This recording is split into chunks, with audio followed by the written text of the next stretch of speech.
Today I'm speaking with Brigette Gildemaster. Brigette, thank you so much for joining me today. Yeah, thank you for having me. I'm excited to be here. Absolutely. And I'm so excited to hear your story. I've seen your name come up many, many times in the last year, and I'm glad to finally hear your story today and to share it with our audience. But just to give a quick bio here, Brigette is from the Midwest. She is an author as well. She's got two best-selling international books. They're collaborative books called She is an Overcomer and The Rising Sisterhood. She's also got another book in the works called Rising After Abuse. She focuses heavily on helping people recover from religious and romantic abuse. She's a YouTuber, so we'll talk about that a little bit later, but also I'll just make sure I plug it here. Please go like and subscribe, check out her videos, and make sure that you see the new stuff that she comes out with in the future. She's also a podcaster at the Fierce Voice podcast. I'll have a link for that. And she's also very active with her Facebook page. And she's a speaker, a writer, and an advocate. She has a deep passion for empowering people to reclaim their identities and autonomy after leaving rigid belief systems. She's got a background rooted in community outreach and a journey that's been marked by personal transformation. And she brings a unique perspective to the discussions of deconversion and deconstruction, healing from religious trauma, and rebuilding fulfilling life outside of dogma.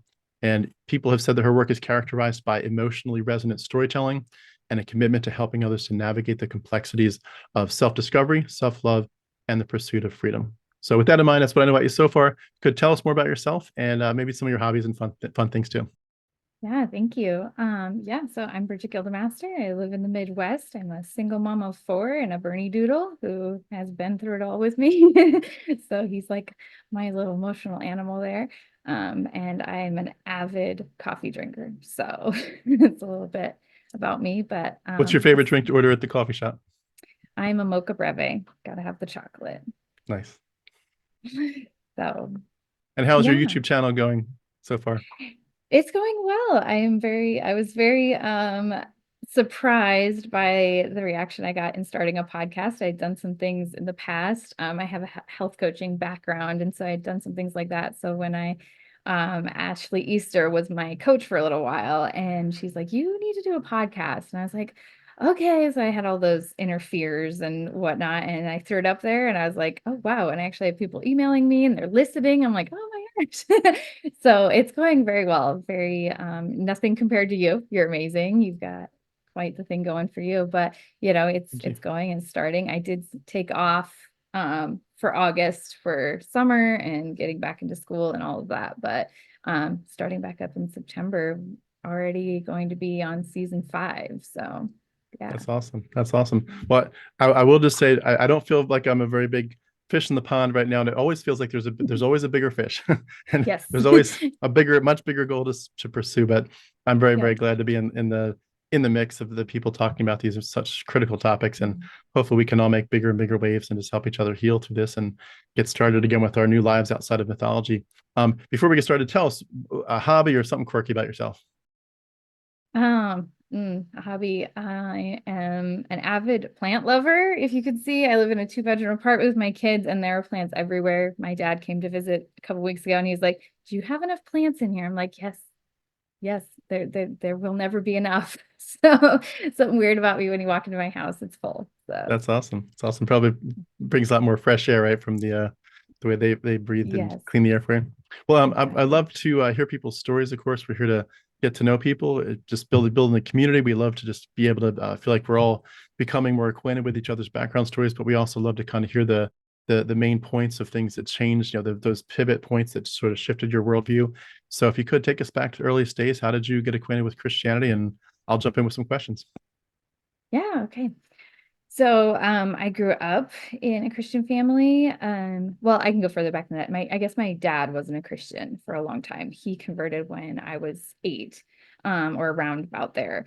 But still, my mom had deep Christian values. She grew up in a First Church of God. So also grew up with a lot of legalism that she was trying to break in some areas. They couldn't play cards and dance and wear jewelry and all those things. So we heard about those things as a child. So we were never that legalistic, right? But then my parents came to Reformed Presbyterian belief system. And, I grew up just thinking that I was always saved, never doubted my faith ever.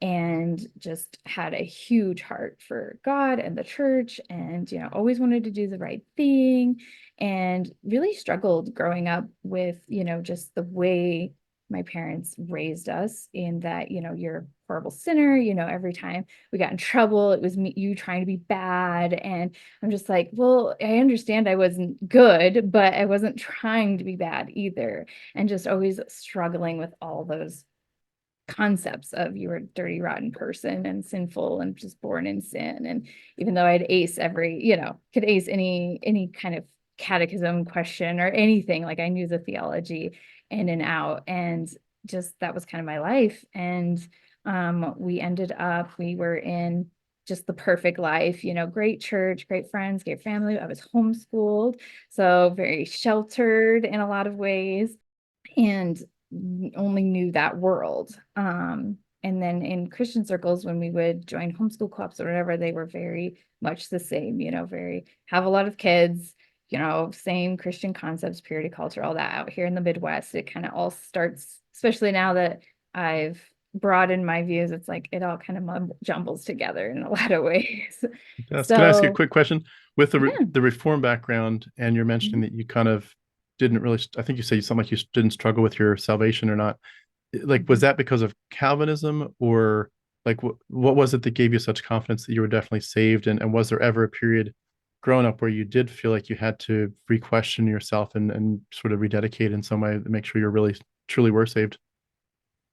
Yeah, I think more in high school I did question a little bit more, started having, just like what's it all for kind of questions. And in that, like that salvation doubt was there because things weren't working out like I was told they were going to, life wasn't going forward. But then yeah, like the Calvinism aspect of, you were chosen before, just clinging on to those little things of like you're handpicked, um things like that were just always things I would re-say to myself. There was always, something that would just bring me back to that.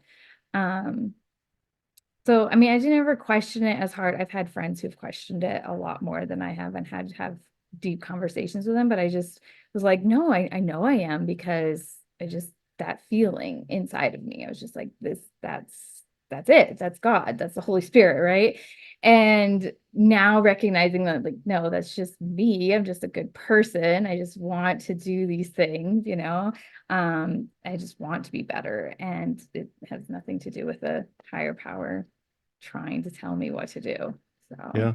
It's interesting that you didn't feel that too big of a fear that you might not be saved. I had it a little bit, but I mostly was in a similar trajectory where I wasn't that afraid.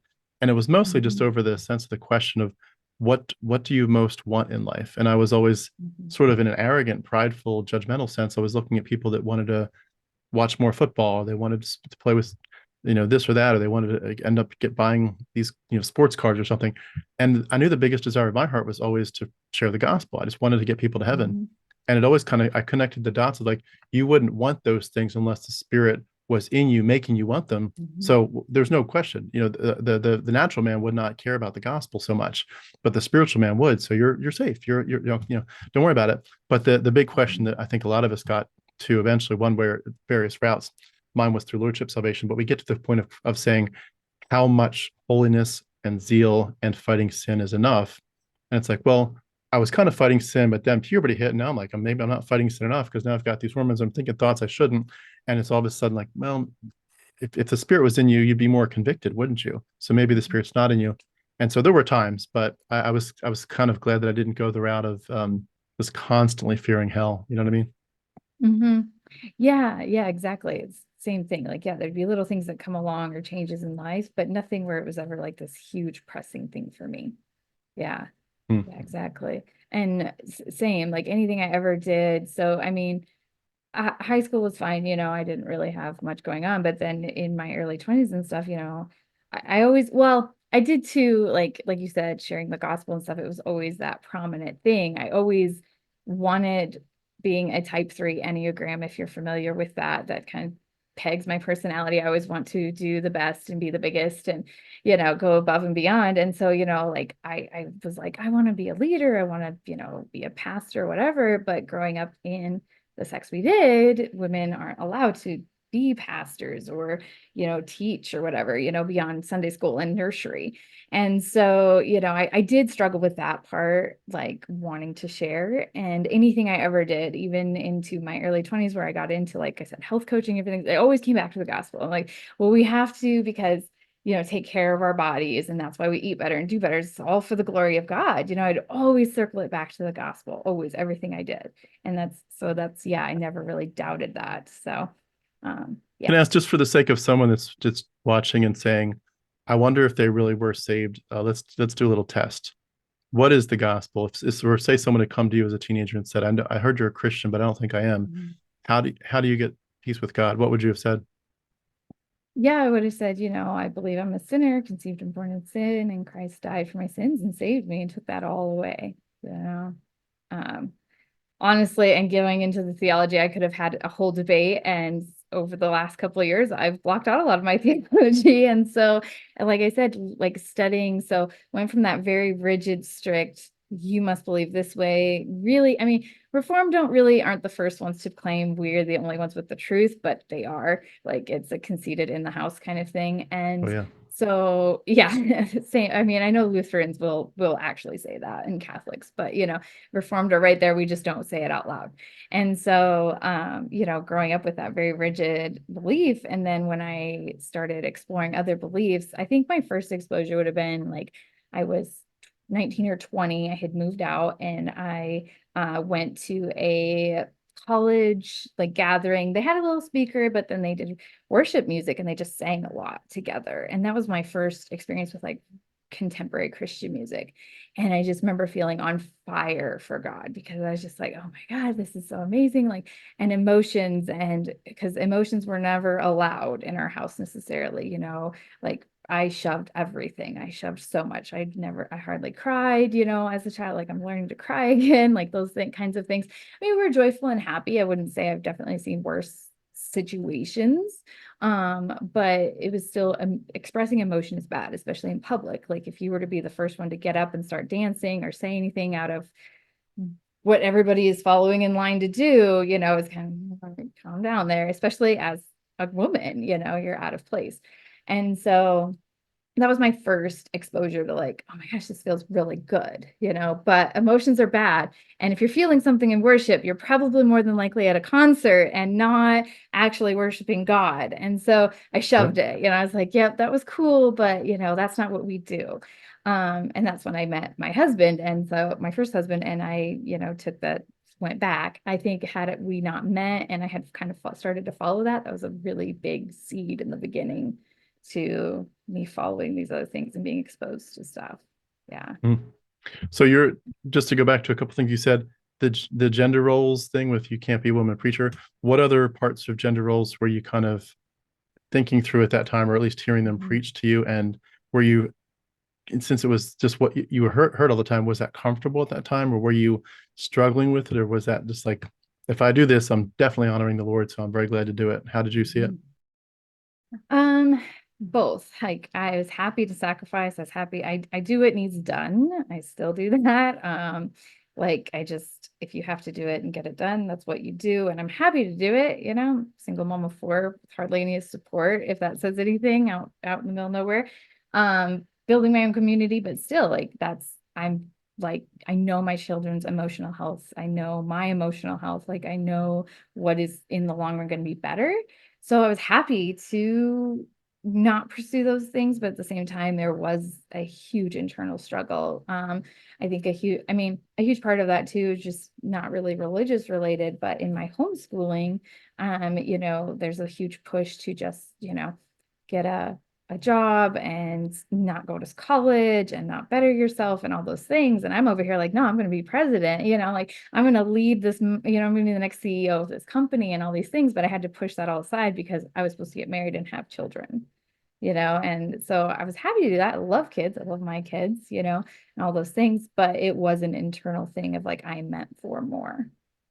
Yeah, So that is such a hard thing to, in some ways, wrap my mind around, because I've seen women come at that from so many angles, and for some women, they truly just, they want that life. If you could tell them before they're married, like, hey, you're going to find the man of your dreams, and you're not going to have like one or two kids. You're going to have 12 kids, and they're going to be awesome, and they're going to be children, soldiers for Jesus. Some women, that just sounds like heaven on earth. That just sounds wonderful. Mm-hmm.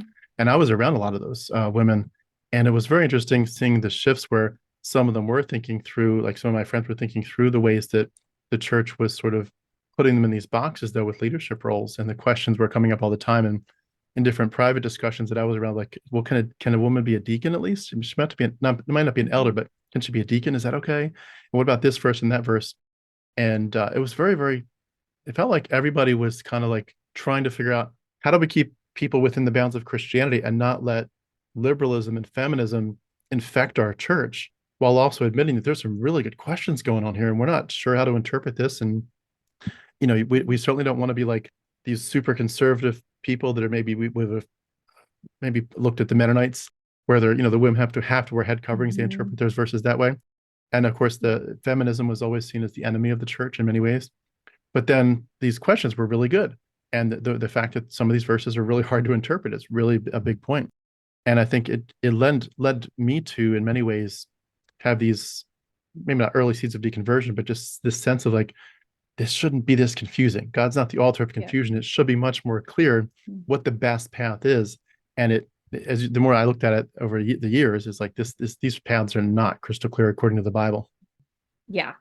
I totally, and I mean, I was that girl too. Like, that was one of my requirements. We're going to have 12 children, right? Like, like that was what I wanted. Obviously, my first three kids I had 3 in 2.5 years. That was my job. I was supposed to pump out babies. And I shouldn't have, because my first was a medical baby. Like, he was in the hospital his first year of life. And I'm over here, can I have any more children? Like, can I have a normal child? Because I had also had a couple miscarriages before him. And so I was just scared to death that I couldn't have more kids, because I was supposed to have kids, instead of just honestly taking care of the one I had, and I mean, I did, and I was an amazing mom, and I don't fault myself for that. But I do, like, that underlying belief system in there, and then, yeah, you mentioned, all the debates of women being deacons or this or that. And I grew up RCUS, if anyone is familiar with that. And so, like, the OPC and the PCA were liberal to us.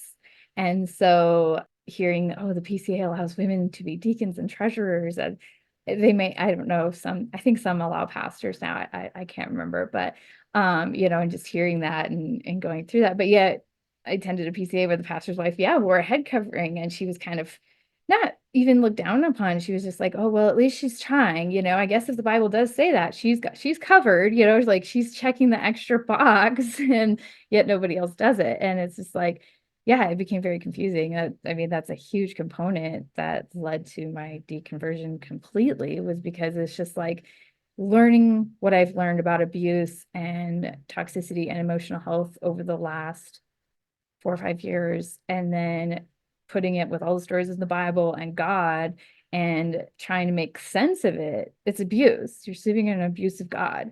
Like, if someone loves you, they don't treat you like that. They don't send you in circles. I did that with my husbands. I don't need to do that with a God too. And that's what ultimately led to my deconversion as well. It's just like, there's too much unknown. Speaking of that part of your life, I was curious, when you were in the courtship phase, and most of us, from my circles, it wasn't dating, it was courtship. But in your courtship phase, or what you would have called it, what were their criteria for a good godly man? And did he have to go, talk to your dad first? Like, what was the courtship phase like? And sort of what were your expectations as you were thinking about just the beauty of starting a godly home?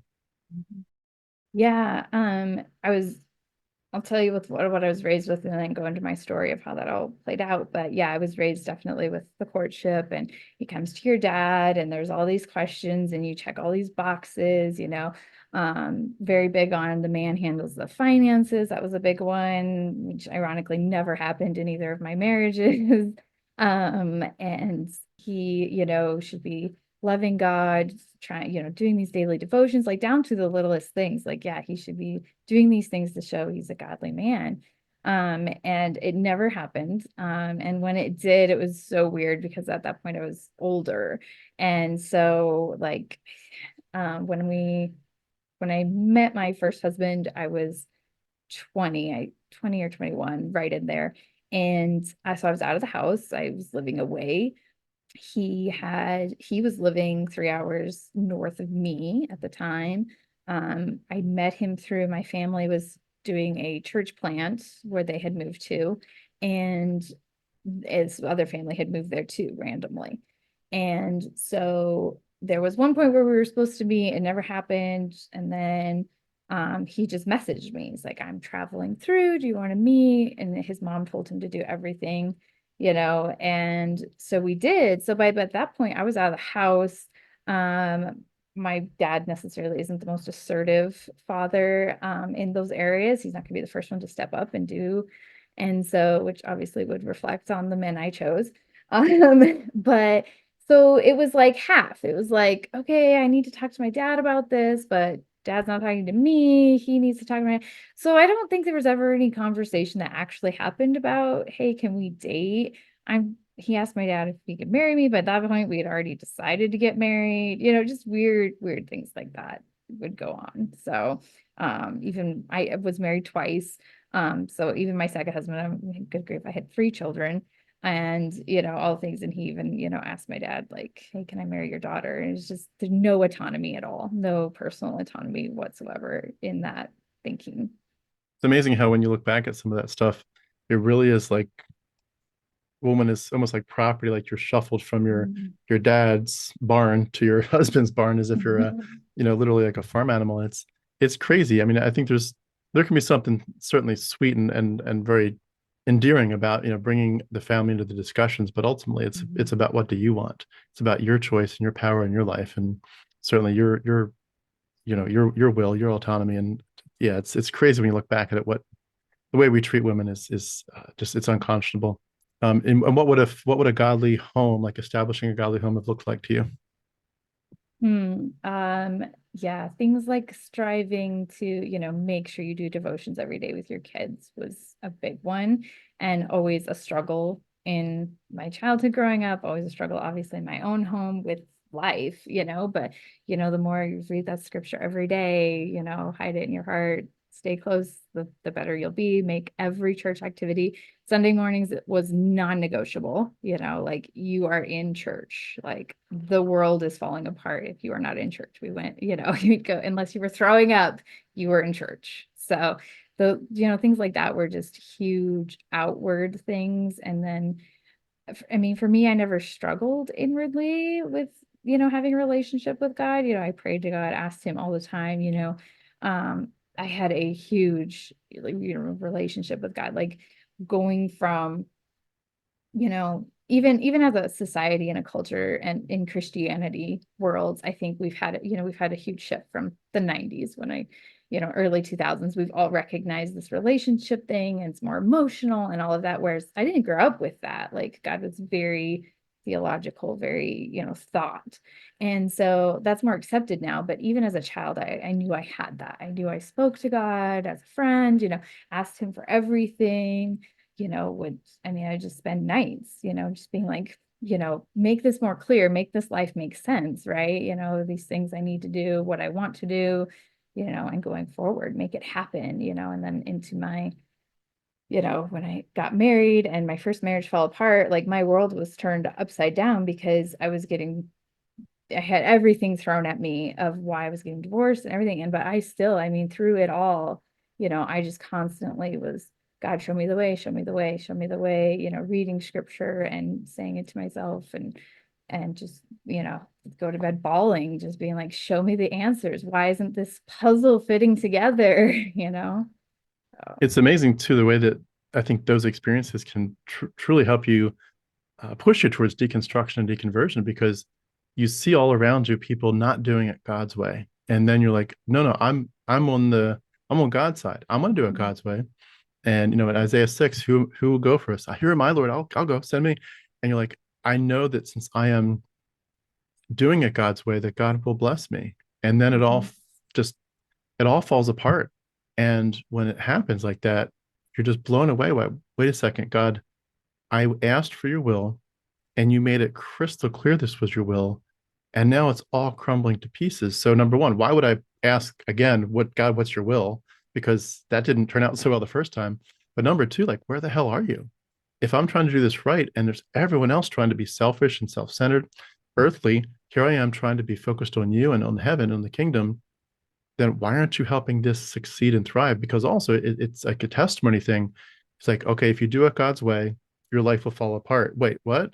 It's like, no, you should be like, if you do it God's way, your life will be blessed and it will be obvious that God is at work in your life. And that happened to me enough times that eventually I got really shaken up by it. I was like, I don't know that pursuing God's will anymore really matters because he has, and I mean, I was still theologically in that structure, but it's like, he obviously has the right to shut the door in my face, to slam it in my face if he wants to. He has the right to shake me up any way he wants to.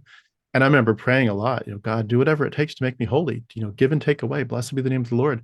And yet there was still this trajectory in my mind of like, if you're on doing it God's way, there's still going to be a sense of more joy over time and more peace over time than you had before, more settledness. And I think it's First Peter, after you've suffered for a little while, the Lord will strengthen and settle you, or something like that. And I had that real strong desire and that goal. And thanks First Timothy, pray to live a quiet and peaceable life. And I was like, that's what I want. I want a quiet and peaceable life, but one that shines for God. And when you realize you're trying to do that life, and it just gets darker and darker and darker, and you're just like, what the hell is going on here? And you feel like and of course you're second guessing yourself because it can't be God's fault. It must be my fault. God can't be the one that's messed this up. So you're second guessing yourself throughout this because of the dogma. But yeah, it messes you up a lot. Now, I know for your situation, you've alluded to it, but your situation took a pretty dark turn pretty quick, didn't it? Mm-hmm. Yeah, it did.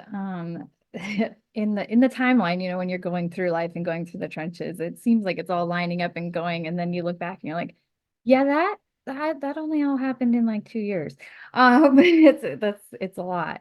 Um, yeah, so up until till then, when I met my first husband, so we started messaging back and forth and chatting, and obviously it was long distance. I mean, not across country or anything, but he was 3 hours away. And so we would, travel back and forth at least once a month to see each other, and texted, called, did all the things. And there were so many red flags. Looking back now, I just, there were so many red flags that I should have picked up on, but I didn't. And just being like this, 21-year-old girl is just like, oh my gosh, somebody actually finally likes me. It's finally happening to me. It's my time. And I just went with it. And I think we had only been dating for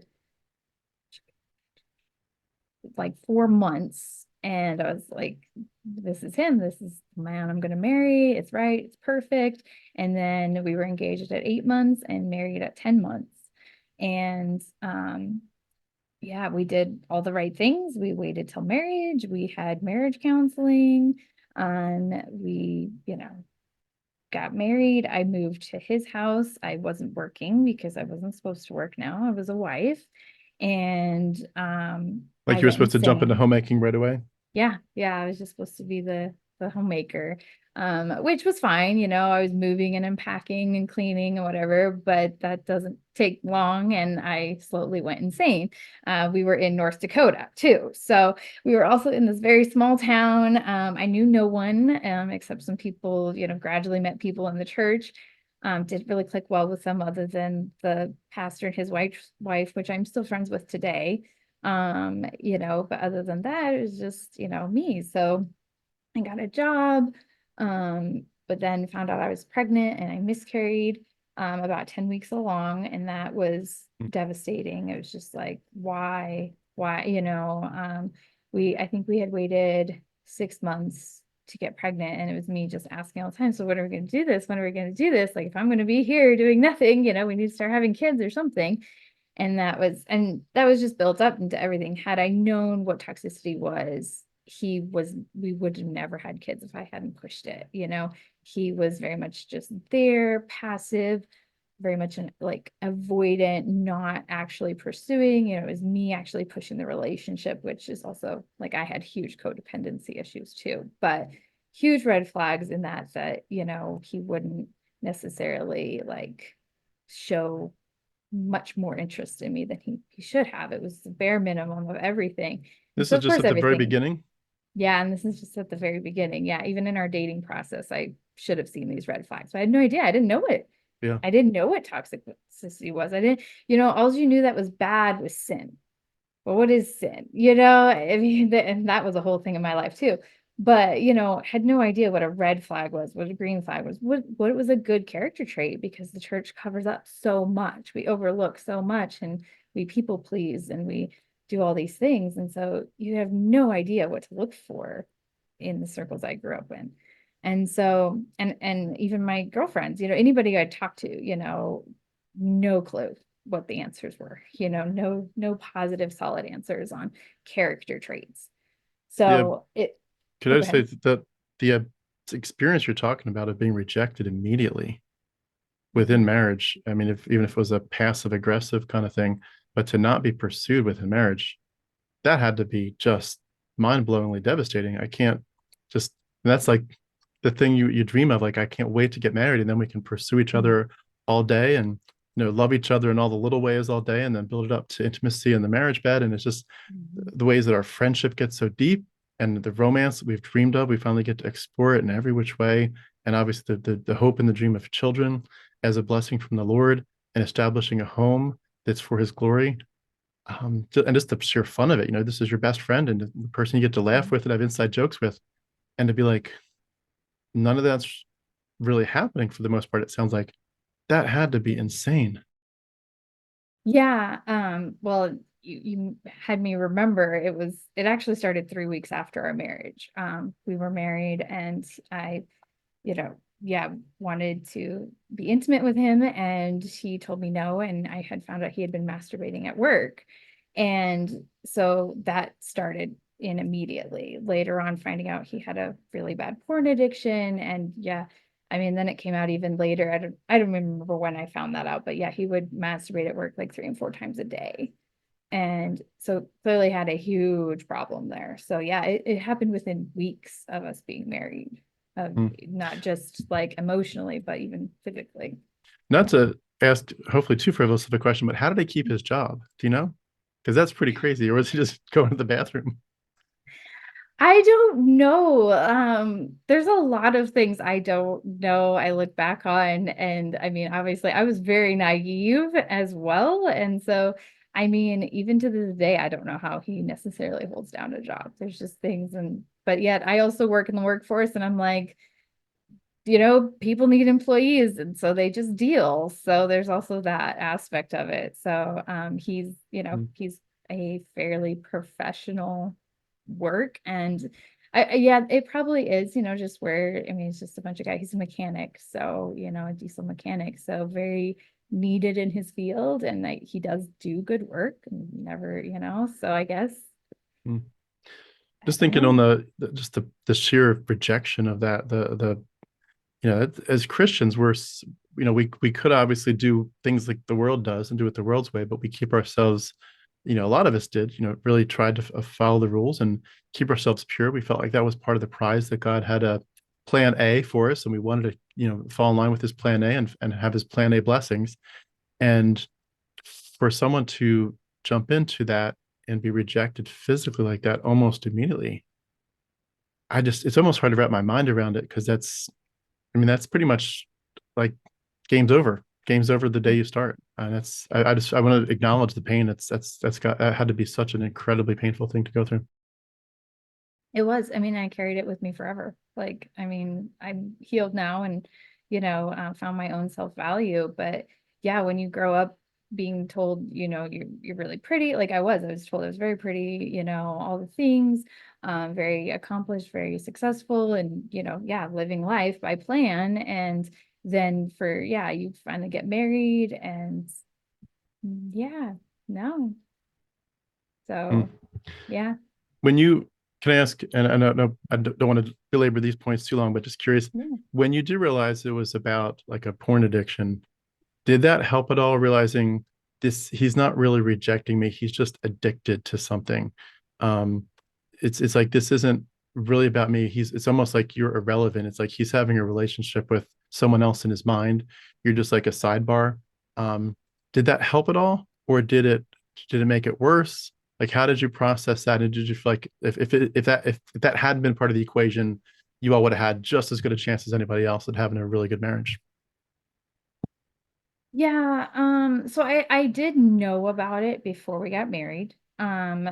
He told me he would watch porn a lot, all the things, but it was a very like, okay, yeah, if we're single, that's what you do.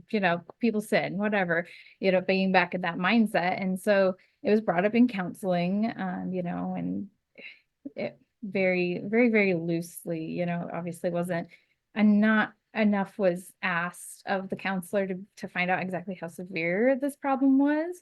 And I mean, I don't fault him for that. Like, I think they have a hard job and, they see stuff all the time. And we write, like in the church, you write it off. You just, oh, well, marriage will fix that, And so I did know about it. And but we're supposed to suffer on this world, and we're also just told like that's what men do and that's what men want. Like that's also very prevalent in the church, like that's, so I wrote it off a lot and it was written off, and we were still given the okay, go ahead, there's nothing more to counsel on here. And so, finding out how severe it was in getting married, I honestly didn't talk about it a lot because it was also just so normalized that that's the way men are in my circles.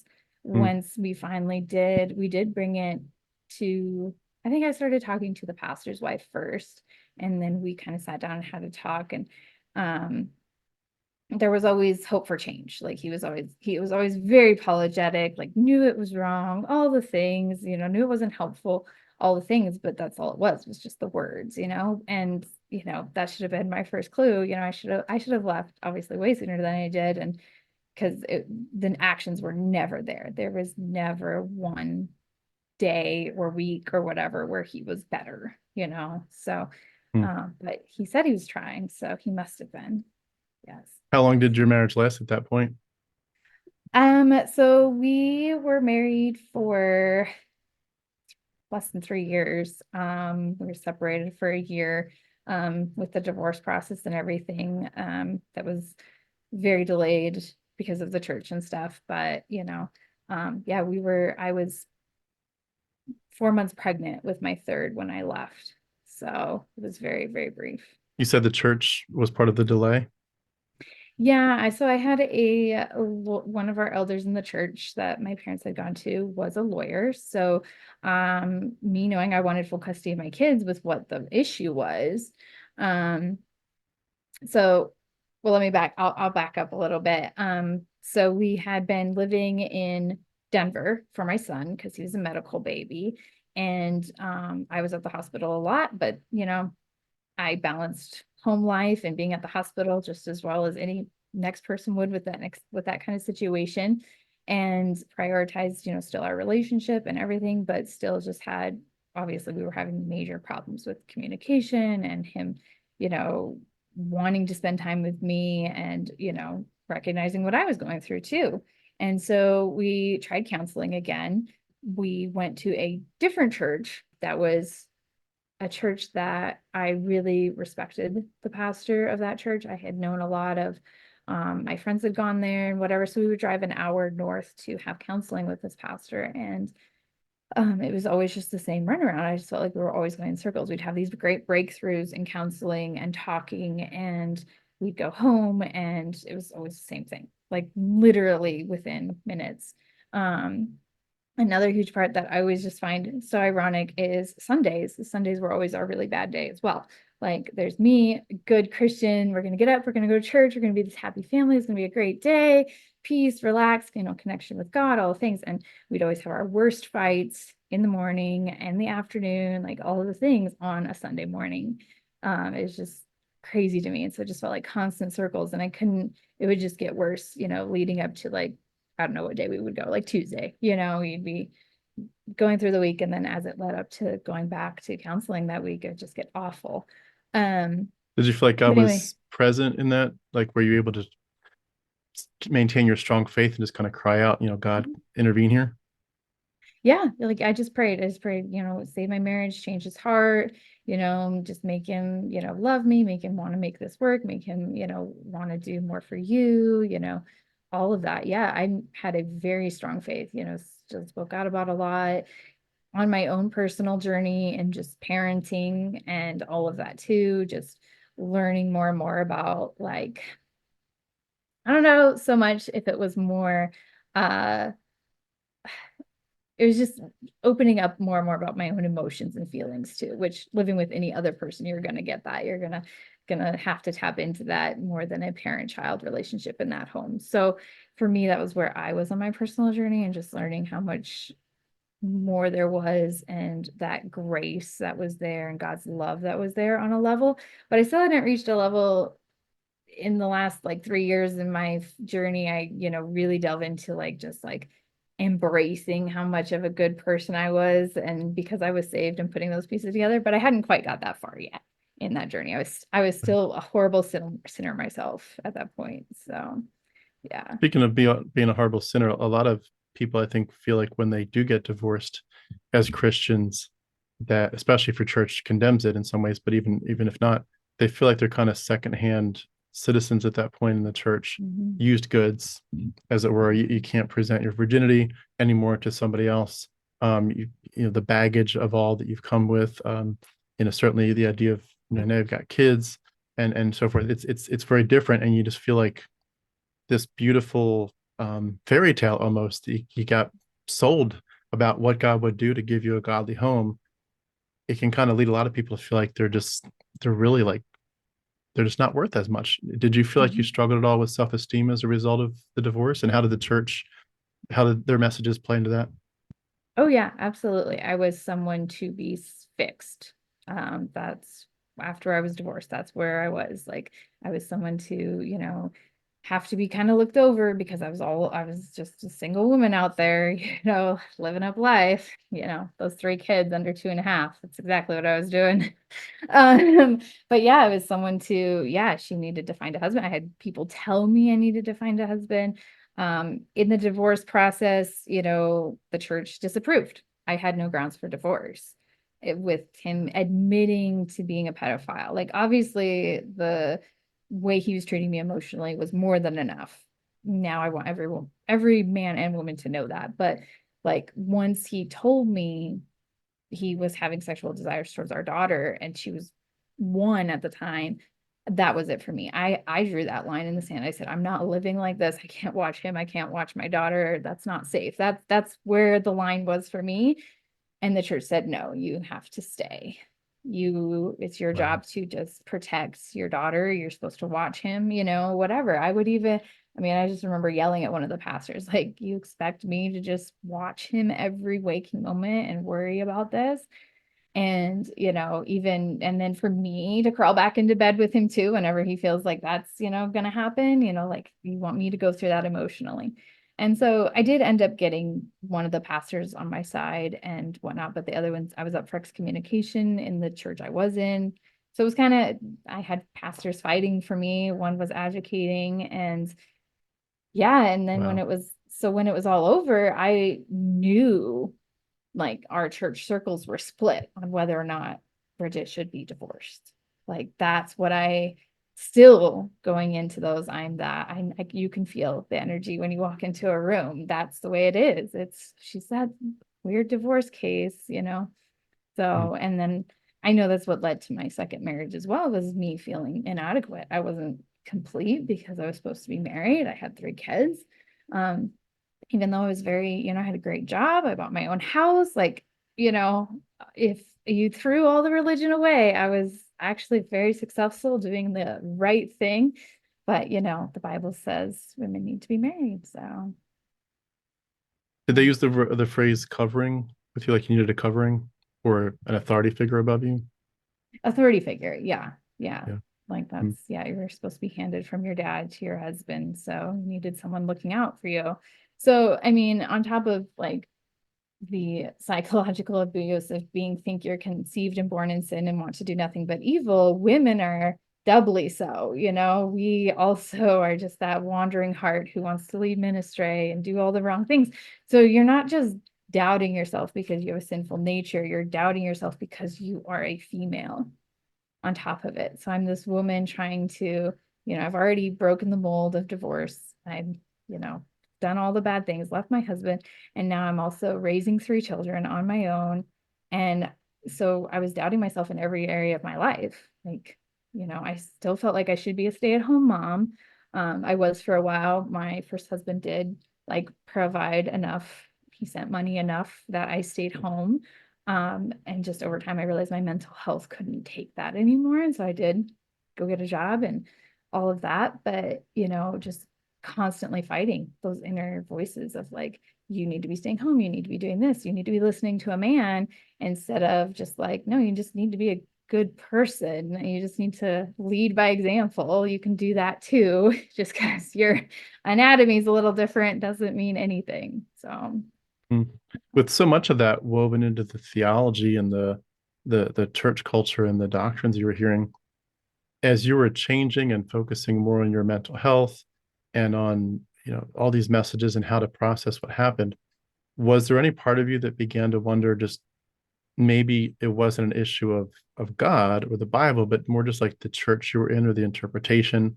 Like, when you leave Christianity, sometimes people say, I wish before you'd left, and I wish before you'd made these huge changes in your worldview, I wish you had just seen my church because we're so different. Your church was probably legalistic and my church was so gracious, where your church was Calvinistic. And it's like, if you get away from that, you'll see there's a whole new world.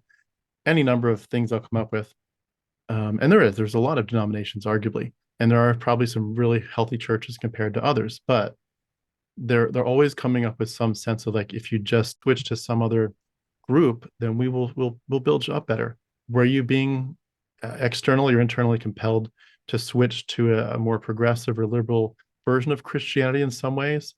And if you did, what was that like? Did that kind of dynamic help at all over time, or did it just seem like another version of toxicity? yeah, absolutely. I did. So would have been during COVID, so 2020, 2021, right in there, I fell on some social media people who were talking about, feminism in the Bible, and they totally interpreted these stories in a way that actually, equalized women. And I was, oh my God, my world completely changed. I was like, this is it. This is why I'm not a bad person. I'm not this rebellious person, and just, oh, it completely flipped my world. And I just delve in, and I even into the translations of the Bible and learning that the King James was translated for King James and a lot of his views, and all these things I had never heard before. Or if I had, they were, just, well, that's what somebody else believes. Never actually been able to study it in that light for myself. So that's why have been so passionate to share on like Facebook and stuff, is because that's how it changed for me. I just like started seeing these little posts. I don't remember who the first person was that I came across, but just hearing the Bible stories of women in the Bible and how they handled things and how that's how God wanted it and all these things, I thought I was just this person who, God will only let women rule or change things when men have completely given up, and that's the only option. That's what I was told. So I just assumed, well, maybe I'm just in the place where all the men are going to give up and it's left on me, because I have this desire. So, finally learning that in a different light, and just actually how that, how they interpreted the Bible was completely life-changing for me. So I started going to some non-denominational churches out here in the Midwest. Church, life, anything is very few and far between. So like my family drives an hour and a half just to go to a Presbyterian church. And that wasn't for me. I was like, I work 5 days a week, 40 plus hours a week. I'm not driving to go to church. So at first I used the excuse of convenience, when really I was very curious. They also had contemporary worship music, which just lit me up, because I had still held on to that peace that I had experienced in my my late teens, early 20s. And so that just was amazing. So I went to some non-denominational churches. One was a Berean church, but very modern, very, still didn't really let women, pastor and stuff like that, but women would hold conferences and lead. And it was just much more active and in touch with emotions. And, you were able to sing and dance. And all those kinds of things. So I started experiencing that. I've moved as I was like delving into that was when I was in my second marriage, and learning all these things and presenting it to my husband. I thought he was totally on the same page with me. I thought he was changing and believing these different things and going along that path too. This was still your Turns out first husband we're talking about? No, my second husband. Second one, okay. So, yep. So I was in my second marriage. And I thought he was right there with me. Like I was struggling with all these things, and I was expressing him to where I was in my faith and my beliefs, and that, yes, I was Reformed Presbyterian, but not really, because I was over here believing these things, and I was trying to make my boxes fit together. I was trying to make my beliefs fit in all these different boxes, and the boxes fit into my beliefs. And he seemed to be right on board with it. Anytime I presented him with anything, showed him anything, he would find his own stuff sometimes, follow the same people I recommended, and he would find people. And it seemed great. I was like, okay, moving forward. I had support in moving forward and whatnot. But as I got more and more liberal and rebellious, that slowly started to fade with him. And when we met, he was a covenanter. So he was very extreme in his conservative views. And so that pulled him back. And since we've divorced and whatnot, he's gone back to all of that. So it You clearly said wasn't covenanter? a covenanter. Mm-hmm. That's, as much as I'm exposed to a lot of Reformed theology groups, that's one I'm not familiar with. What does a covenanter mean? Okay, so you're gonna stretch my memory, my brain here, but the covenanters would be very much like very old. I don't know if it was like during or before the Reformation, or where it places in a timeline, but just very strict, like think not Mennonite, but Like what's the other one? Amish? Amish. Yeah, like think Amish, like very just very, there's this, if you live this way, and a lot of them were anti-government in like an extreme way. Hmm. Yeah. So yeah. Um, So it was I almost thought more that, cultural than necessarily biblical, though they might have yeah, blamed it on the Bible. yes, exactly. Like they would take their beliefs and think it was the rules. Like they very much mixed their faith with how society should function. Hmm. Yeah. Yeah. It And sounds like a perfect storm for hardcore patriarchy, I'm guessing. yes, exactly. Yes. So they would, yeah, they just believed you had to be a certain way. There's one specific thing I was trying to remember that makes them stand out, but like Puritans, it'd be like the Puritan culture. Like Okay. that's where they came from. Yeah. I'm familiar too. There's another group that I've heard in the last year or two. They say things like either women shouldn't vote, or if they're going to vote, they damn well better vote the same way as their husband. Hmm. They better not cancel out his Yep. vote. And it's like, wow, that's shivers down your Yep. spine kind of stuff to hear about. Yeah, I was raised that way. I was raised that way. I was raised, well, since women have the vote, they have to vote the way their husband votes, or in my case, I had to vote the way my dad voted. So, yep, Hmm. yep, I was raised with that. It's amazing. So your second marriage ended, and that was more because of doctrinal and practice issues. Is that right? It wasn't because there was any kind of similar Um, issues to the first one? no similar issues to the first one. It didn't really end over those things. It ended more over um just, I hate to use the word man child, but that's what it was. Just wouldn't step up and contribute the way he should. I felt like I was a mother to a fifth child at the time.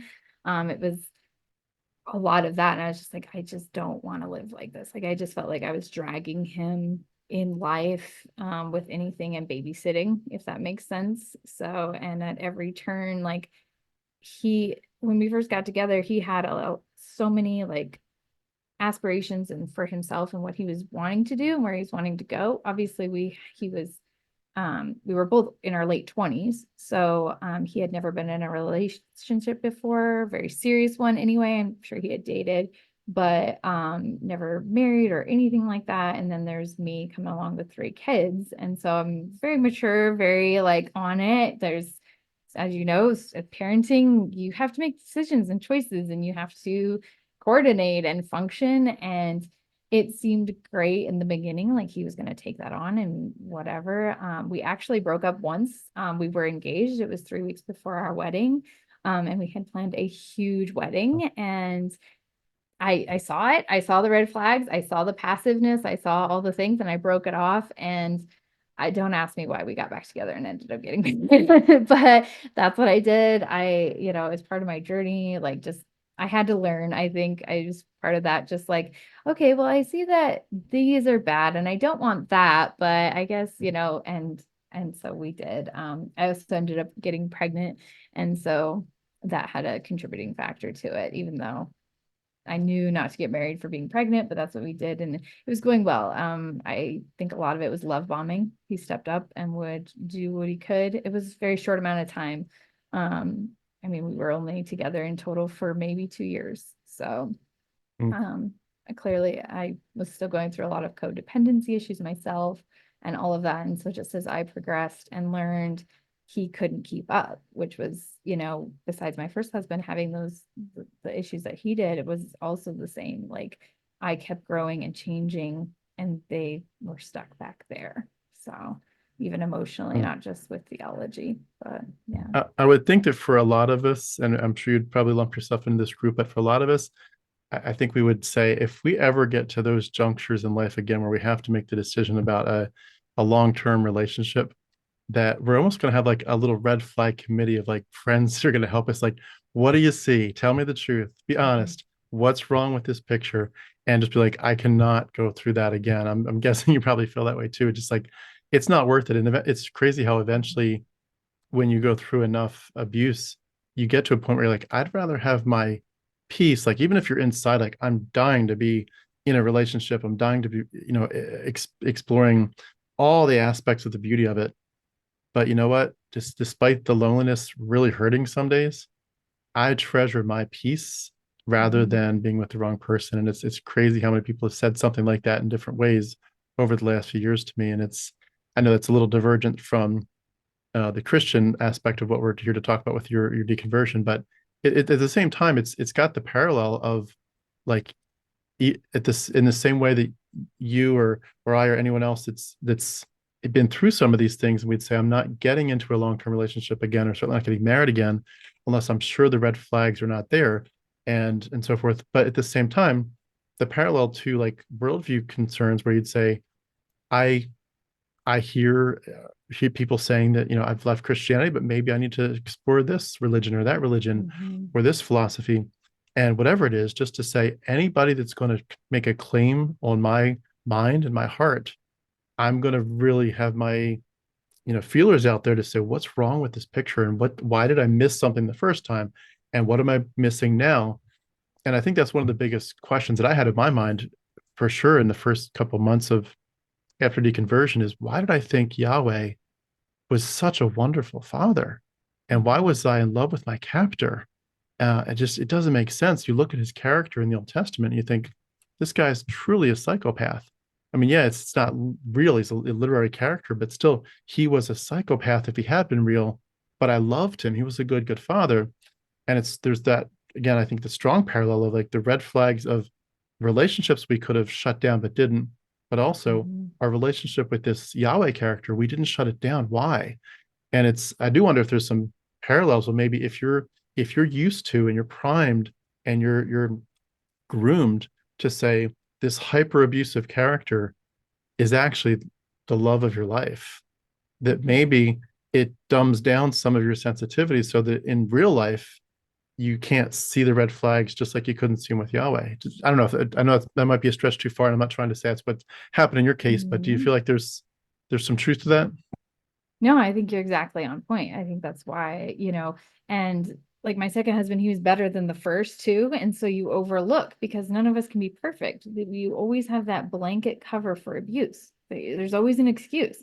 And so I think that's exactly right, is like knowing the character of the God of the Bible and like what he did. I mean, I saw a meme the other day of, serving a God who, tells someone to sacrifice his son on an altar, and it's like, that was our example of love. Like, you say, yes, sir, when, what time. And so if you think that's love and that's a heavenly father and that is the purest form of everything, of course you're going to submit to all these other things that aren't as bad. At least God wasn't asking me to sacrifice my son, you know? Like, so you make allowances for the abuse that you're going through because it's not as bad, and we're sinners. So, humans are humans, and we have all these things we can use to cover up abuse. And so when you allow that God to rule your life and go off of his character, and the thing about that too was that was huge contributing to my deconversion was the character changes. I've heard in friends trying to talk me into Christianity, is like, well, that was the God of the Old Testament, which I know you were really raised with, because that was part in, coming to the New Testament. Is like this whole new book, because we did, as Reformed Presbyterians, they focus on the Old Testament a lot. And so, because it's a law, they can keep people in line that way, whether it's intentional or not. But so coming to the God of the New Testament is like, okay, but he's still that same person. Just because he changed and is now this better guy in the New Testament doesn't cover up what he did in the past. Yes, like you said, being as if he was a real person. And so we make allowances for that. Yeah. And of course, they never tell you that there were early Christians that, sliced and diced all those aspects of theology so differently, where some of them said Yahweh really was a bad God and Jesus is God, but he's a different God. And so many different ways that critical information was left out of the equation for us. So as you're at that point in your story, were you still raising your kids to know and love the Lord?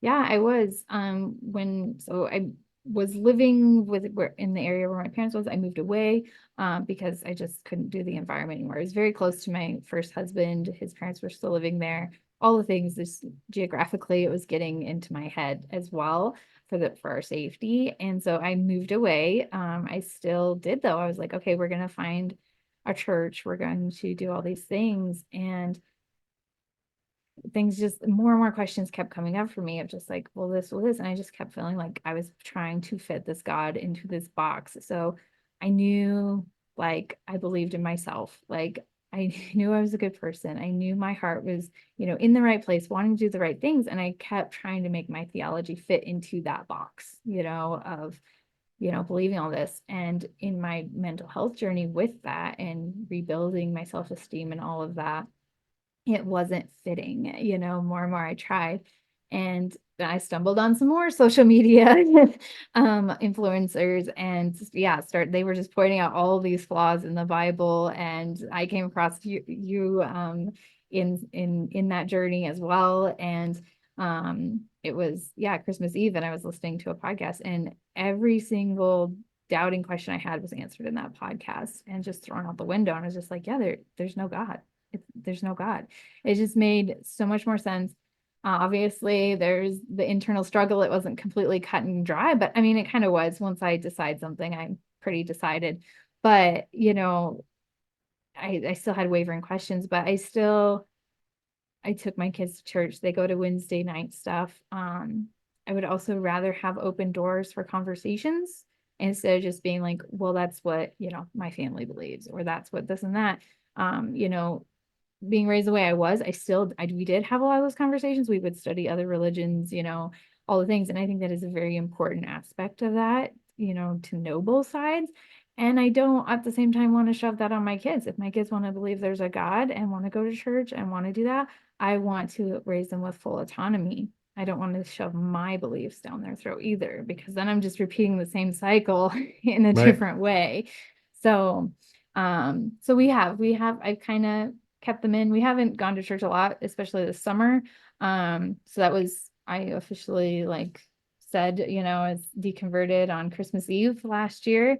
And my kids have asked questions. They'll ask me things and I'm completely honest with them. I've always been honest with them, even on my journey. I don't know right now. I'm struggling with that myself. And I think that's a huge part of it in that parenting and bringing kids up. I've always known, on that mental health journey too, like going back and apologizing to my kids. My eldest grew up with me. He's been through everything with me. And he's also my hardest because he's had his own medical issues. And so he has, touches of autism and all of that. And so he's gone through all that with me, of, me just yelling at him because he's being bad. And now I understand he just, he's controlling, or he's trying to process. He can't control his emotions. And so I'm going to go back and apologize, on my parenting skills and all of that. And I feel it's kind of the same with the religious aspect, just letting them explore too, and letting them be on their own journey as well. So I love it. It's such a cool thing to be able to give that gift to kids. It just, I remember when it first hit me, the idea of like how you could intentionally tell a child, you don't have to get a hug from anybody if you don't want to. mhm. And if, family comes over and even if they're completely nice, there's nothing weird about them. They just, Uncle so-and-so wants a hug. And if you say no, it's a no.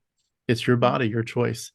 And I remember connecting the dots to say, why isn't thought autonomy something too? If body autonomy is important, why isn't thought autonomy? And I remember um, picturing for my kids this idea, like do you know the kids cartoon Octonauts? You ever seen that? It's Yes. really really cute where they Mhm. often go on. Oh, a lot of stuff is on land, but a lot of stuff's underwater, and they can just like hit a button and this little glass bubble just magically appears so they can breathe underwater.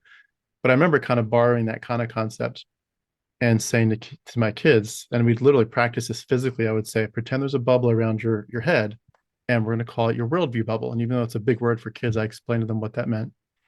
And I said, I want you to pretend that I'm going to try to change your worldview. And I would say, you have to believe like me. And I would say, good, push me back if you want to. They said, no, I don't have to believe like you. You have to believe like, this person. No, I don't. That person. No, you don't. And we would do it over, and we like a fun little game, and they'd giggle, but they got it. Like, I don't have to let you into my worldview. And I would say often to them, like if I would say I was taking them out to somewhere in the car or something, and I'd just say, hey kids, who has the power over what you believe? And they would all say, I do, I do, I do. And I'd say, well, does daddy have the power over what you believe? No. Does mommy? Nope. Does the people at church? Nope. Does your grandmom and granddad? Nope. Nobody has the power. Who has the power? I do, I do. And I said that to them from the earliest days. And I'm so proud of that choice because it feels like I got it in their heads early. I'm allowed to say no. Like just the Mhm. power to say, I mean, you can say it graciously, but still like powerfully, I'm going to say no, thank you. I don't want that. And they got that from the time they were like 2 years old. They can say no to stuff. And I'm sure there's some ways in which I could have done more, but at least it's got the ball rolling. And I love that so much. And I feel so burdened to give kids that gift and to say, like you said, you can, and I've told them, you can still be a Christian. You can believe whatever you want. Just don't believe anything because someone forces you to believe it or Mhm. someone threatens you with hell. And I see that as a gift to the next generation. I see that as a form of leaving the planet better than we found it, and hopefully they pass that on in better and better forms to their kids. Yeah, that's so beautiful to hear. Like, have not been that far along since my kids were little, but I I also think like I love what you were saying since they were little because I've being a parent, my eldest will be 9 this next weekend. And just seeing his mental health and where it's formed in his thought processes versus my 2-year-old. And it is so amazing, like the way the church raised us was like, well, they're little, you have time, don't worry about it, you'll get there.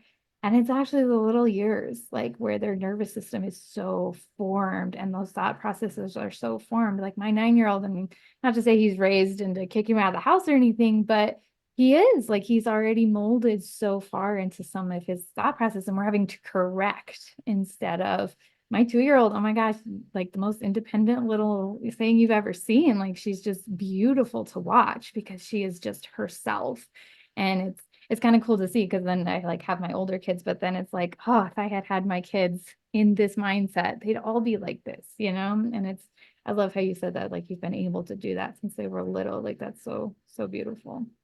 Yeah, and it's definitely comes at a cost when you're used to everyone is raising their children to be very submissive, yes sir, yes Mhm. ma'am, just get in line and keep quiet and smile big for the camera. It just like when you're used to that and you see other kids, it just everything is very, very simple. And they know that, literally if they don't obey, they're going to get the shit beat out of them by their parents Mhm. behind closed doors. And it's like to realize I put all that away. Like that's not part of my life.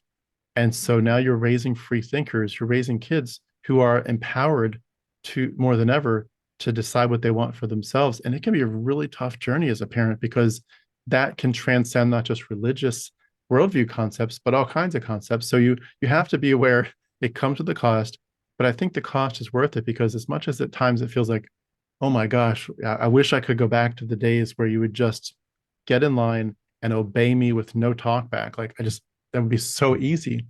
It's like, yeah, but you're talking back to me and it's a pain in the neck sometimes. I'm like, will you please brush your teeth? It's time for bed. It's painful when they won't do that.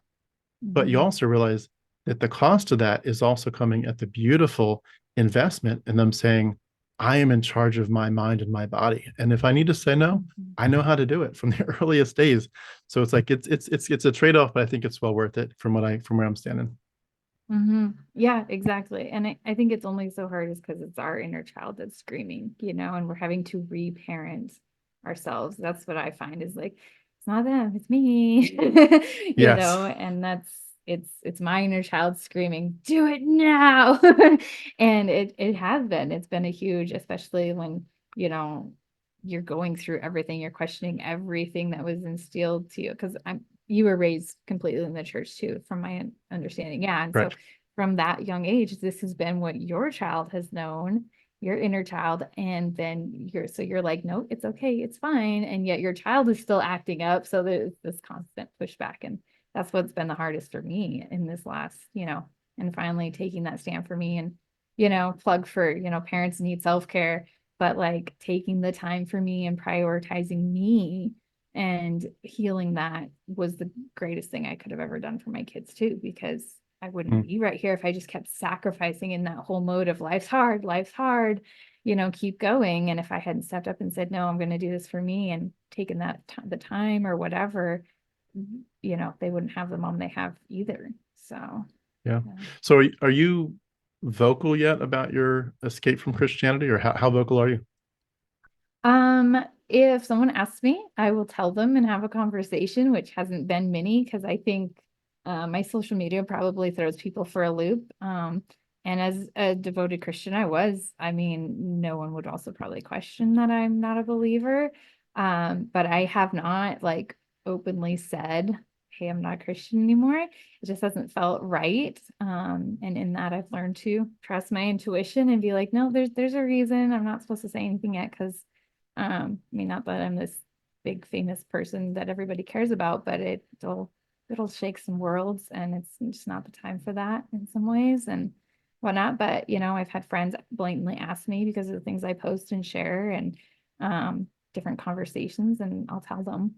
So I'm not ashamed of it either though, because oh my God, the freedom I have like this past year, like just the mental freedom and accomplishments. Like once you let all of that go and start leaning into yourself and trusting yourself. Like I saw something on social media this morning, actually, somebody had shared and they were like saying something about our country and all things, but they're like, we just need God to intervene and everything will be better.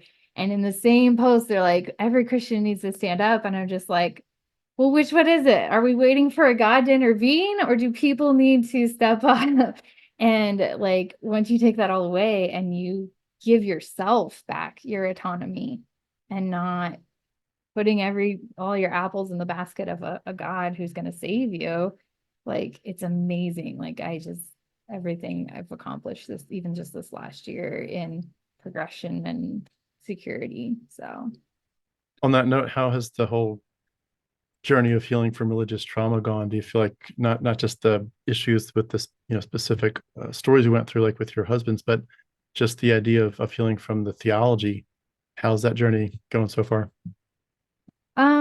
it's actually gone really well because I've kind of thrown the baby out with the bathwater, so to speak. I mean, I still have a pretty strong like like she'd call it moral compass. I still think there's obviously ways to treat people, but as far as like the theology of a God and these are the rules to live by, I just I don't like I go more off of like how we're treating each other and what is love and how we should be treating each other. And that's what throws the whole Bible and all theology out the window. So I really don't even struggle with much. There's things some people have asked me, well, what about heaven and hell? Or what about, other things? And I'm like, I haven't got that far yet. I'll figure that out as I guess, right now I'm just enjoying not believing in anything. So, I don't really believe there's a heaven and a hell. I think we kind of just die and we just go on. All we can do is the best we can right now. So, Hmm. Would you mind if I played devil's advocate for a minute? yeah, go ahead. Imagine people finding out whether they're stumble across this interview or some other venue where you talk about this more openly. And they say, you know what, I hear someone who has been extremely disappointed by God. And you're angry at God, you're disappointed, you're let down. He didn't fulfill you, but that's not a reason to leave Christianity. What would you say to someone who would throw that at you? Yeah, I actually just had this conversation a week ago with a friend. I acknowledge that. Like it does. Like if I was a Christian right now, I'd be just like, well, you don't understand. You haven't experienced the God that I've experienced. And like had to go into my story and just be in those trenches of the things I have experienced. And when I relied on God, my life was a lot harder when I relied on a God than it is right now. Like this is like the easy time. This would be the easy time to believe in a God, like, oh yeah, things are working out. It's great. And yeah, like since testing it out, not believing in a God, so to speak, and being like, okay, let's just see how this goes. If I just take him out, what would happen? You just take God out of the equation. What happens? Life still happens. Still all happened the same exact way it did. And by me believing in a God in the past only hurt me more because I stayed in relationships I shouldn't have stayed in as long as I did. I allowed people to use me, abuse me, walk all over me. So I wasn't just hurt by God, but I was hurt by people because of the beliefs people told me that God had and the interpretations of that God. So like I'm completely open-minded. Like, yeah, if you can show me a God that's completely the picture perfect love, all of that, yeah, I'll believe in a God again. But the God of the Bible and every single interpretation of the Bible that I have heard is abusive. So I've only been hurt by abuse, which is things I should be hurt by. Yeah. I should be offended by that. So that was Hmm. my response a week ago. So How do you think your family will respond as more and more of them find out that you're not deconstructing, but you've actually deconverted? um simply speaking from experience, because we've never had anyone, like I said, my dad was raised an unbeliever. I mean, they probably acknowledged a God, but never went to church, anything like that. So he converted, and then my mom was heavily in the church. Her whole family are Christians, proclaimed Christians, go to church. Even the ones who, wouldn't be deep into church, acknowledge a God, would have very deep conversations with you. And so nobody's a blatant unbeliever in her family necessarily. And so, but the people who are, they look on them with pity. They look on them with heartbreak because they're like, oh, it's so sad. You don't know this hope. And I'm over here like, no, you don't know this hope. The complete opposite.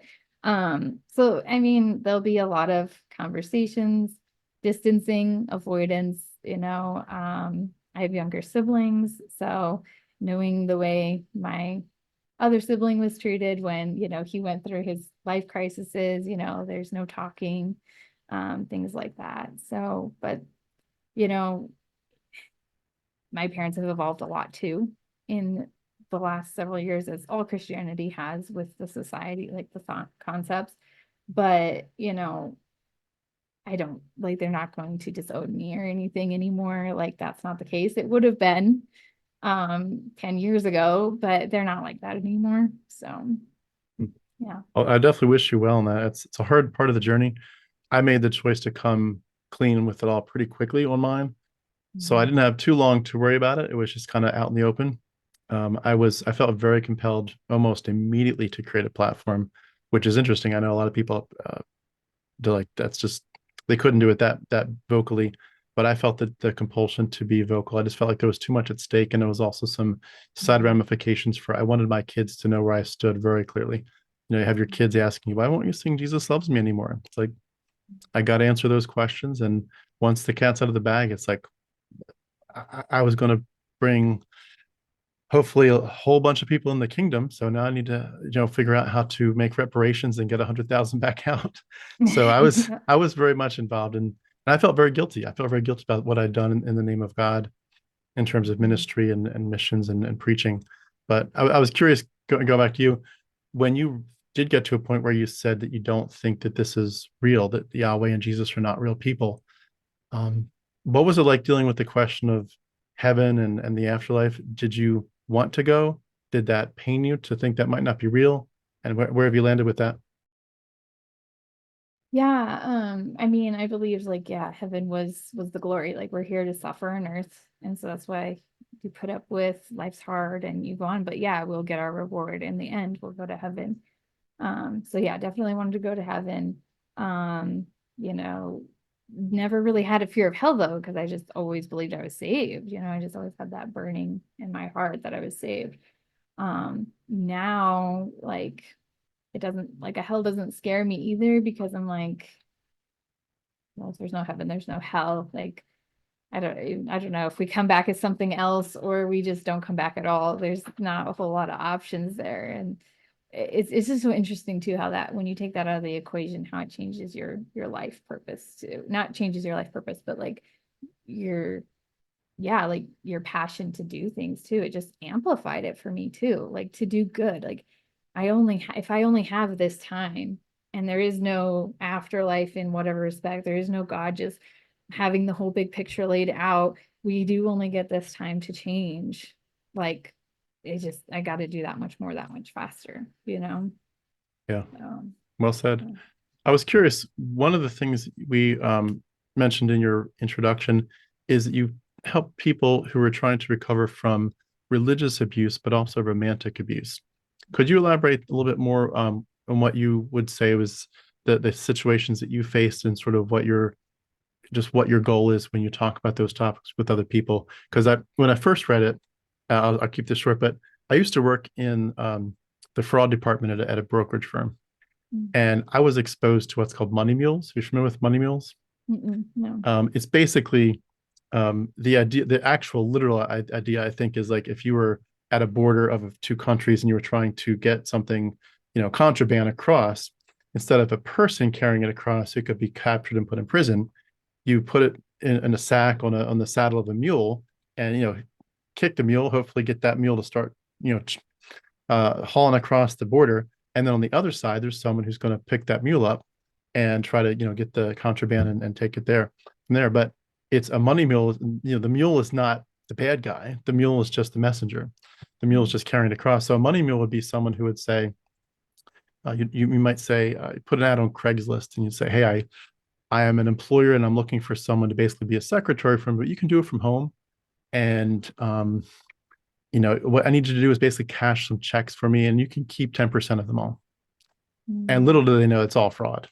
But somebody will even say, "Oh yeah, no, I've got a real legit job now." But one of the funniest slash saddest money mules are the romance scams, where I would talk to people. I remember talking to this one guy. He's like a 65-year-old man here in the U.S. and he swears up and down that this 23-year-old Russian girl that's like a blonde, just rock star kind of looking girl. She just looks like she's a model. She's 23 years old and she's engaged to this 65-year-old man here in the US. They've never met. And he needs me to wire money out from his bank account to this Russian girl who's 23. And I'm like, I'm sorry, sir. And he's like, I swear she's my fiance. I'm like, have you met her? Like, well, we do Zoom calls. I'm like, okay, so she's real, but have you ever met her in person? No, no. Someone else is like, my fiance lives on a Nigerian oil rig, and he needs money to get back home. Otherwise, he's stuck on this oil rig, and I need to wire money. I'm like, but we're going to get married as soon as he gets here. I'm like, I'm sorry to tell you, but that person is not real. And it really, some of those people would almost start swinging this person. I swear they're real. So that was my first thought in a silly sense, is the romantic abuse. I know that's not what you're talking about. So if you could tell me what romantic abuse you're referring to, and just what are some of the situations that you face, especially as it relates to maybe the Christian worldview aspect of it. Yeah, I mean, it relates though, because you've built up this person in your head that you think is real. And that's what we do when we stay in abusive relationships sometimes, trying to make them work, trying to make them work. We think this person is someone they're actually not, like they want to change, they want to do this, but if the actions aren't actually following suit, we've made up this person. So it does relate in that aspect. So yeah, that's what I've started to do. I do my podcasting. I haven't posted a lot on social media lately. I've been really busy, but just posting awareness. Like that's, like I said, that's how my story started. That's how I started being like, oh, that's what a red flag is. And that's not a good thing. We shouldn't allow that, just bringing up that advocacy part of it and just advocating for, people to start understanding that we don't tolerate this kind of behavior.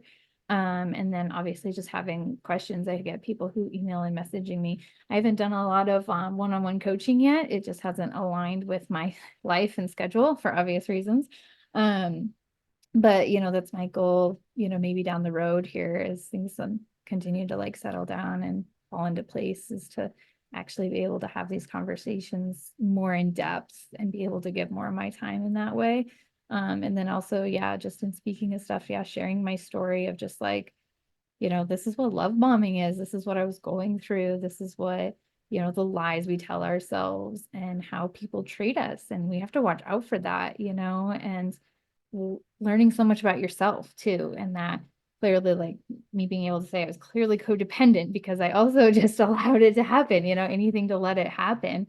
To anyone to just love me and take care of me, and falling on that, and being able to have that confidence and know like, no, this is what's for me. And knowing what you don't want and what you want. We don't have those kinds of conversations, you know. As much as I would say, like, oh yeah, no, I know how the whole process should work to find a husband or, a soulmate or whatever, it wasn't real conversations. It was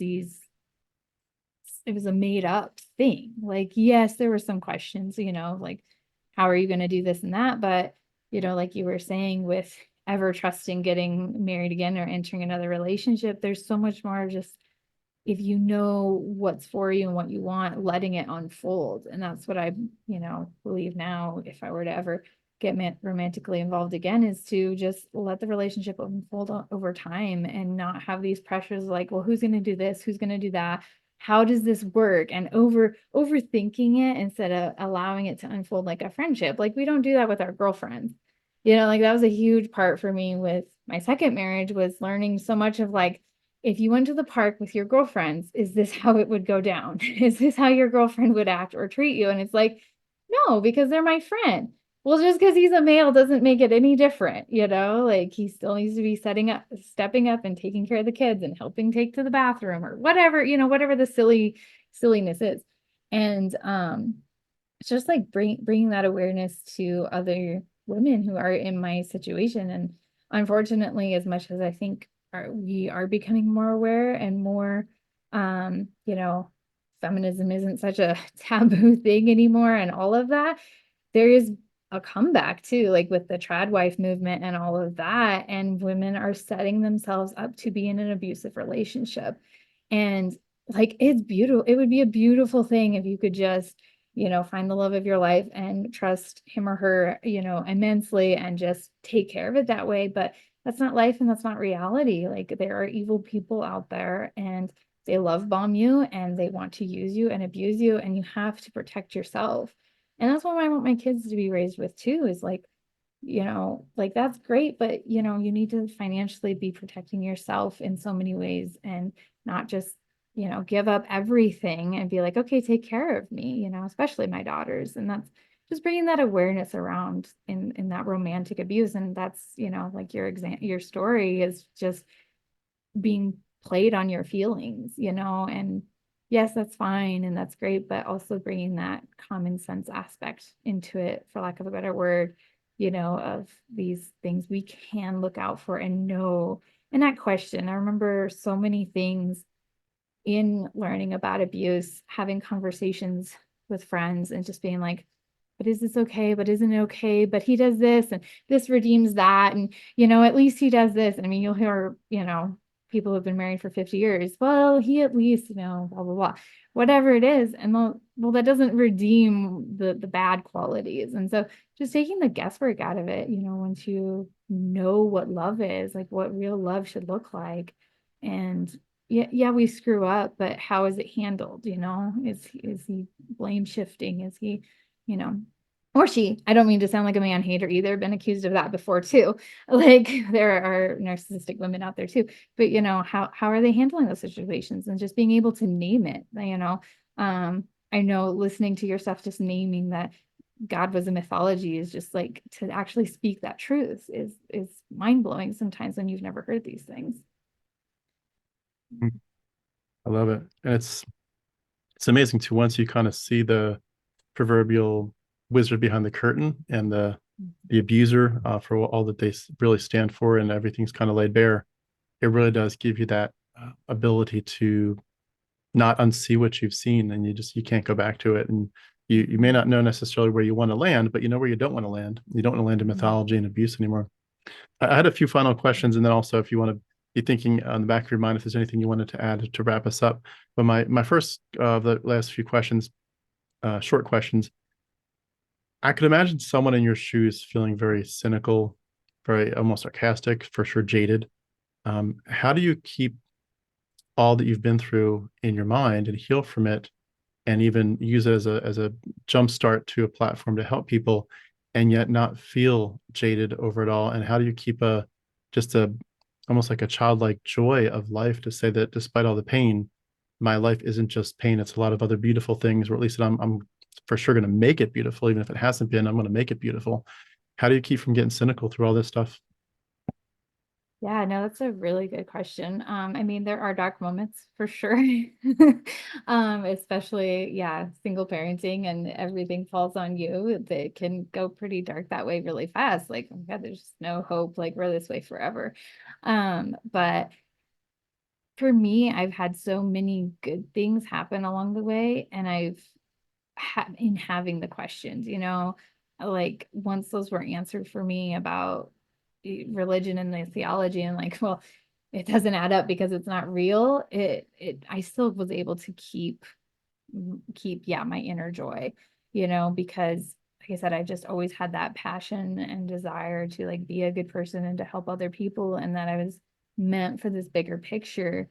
And I've always had, I'm the person people come to ask questions, advice for. And so like just knowing that and being able to build upon that and continue to trust myself in that, and then but then having the confidence to do it in a bigger way has been really helpful, and then honestly my kids too, my kids just keep things like have to live for them too, and keep going forward. And yeah, I don't want to pass down all the bullshit I was handed. I want it to stop with me. I know not all of it will, like I said, with my older ones especially, we're repairing a lot, but I get to do that, and I get to see the benefits of that. And, in kids relatively rather quickly, they don't have to shed quite as much as we do in our 30s. And so, and my youngest one, she was a complete and total accident, another story for another day.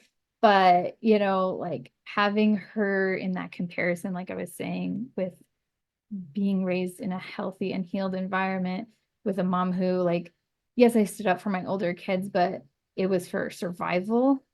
Now I'm standing up for them to like be the best and have the best that they can in an emotionally and mental environment. And seeing that pay off has it it just, yeah, it keeps that fire and that joy. Like one of the huge things that led to us moving and stuff too was I made a New Year's resolution, which was just a year of experiences. We lived in this small town in Nebraska where we had a hiking trail that was across a field, like that was that was the joy. I mean, people still drag me in there for fun. That's about the sum of it. And I just knew I wanted more. Like there's just more to life. There's more to experience. I wanted to travel and see things, and I loved hiking, things like that. And so okay, we're gonna have a year of experiences. We'll make Nebraska fun. And by June it was just like this, there's there's only so much of Nebraska to do.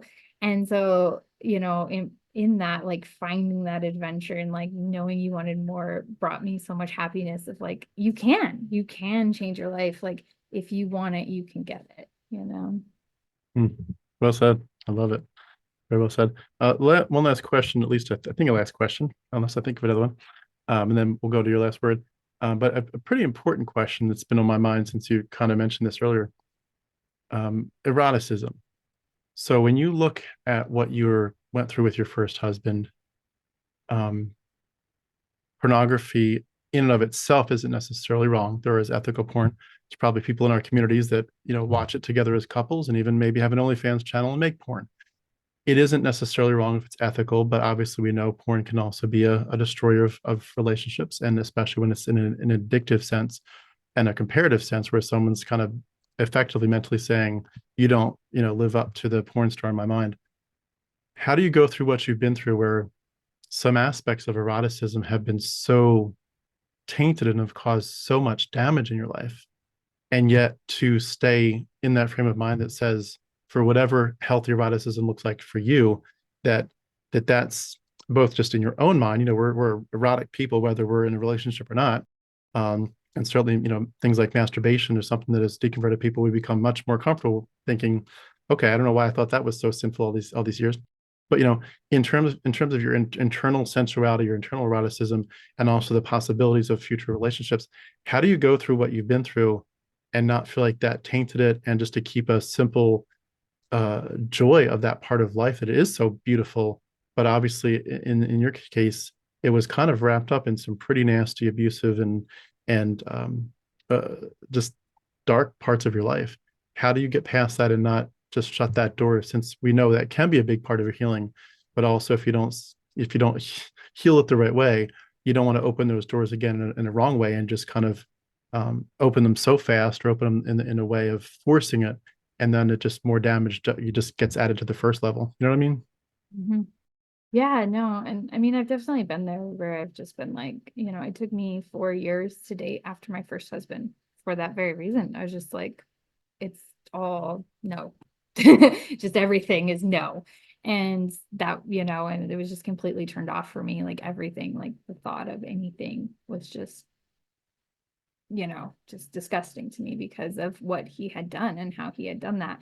And obviously through time healed a lot of that for me. But then in just my, I don't know if you want to, spiritual journey too, of just like, I've always been drawn to like, those were the things I questioned. Like in my high school years, I was always drawn to like spirituality and yoga and, nature and stuff like that, which was bad. But, and coming through that and feeling that, that was one of the things I stood up for myself. I'm like, no, I'm going to do this stuff and look at this lifestyle. And so in doing that and, attracting the people I wanted in my life, I see great examples. Like I do have great, couples who have been married and the communication they have and this and that.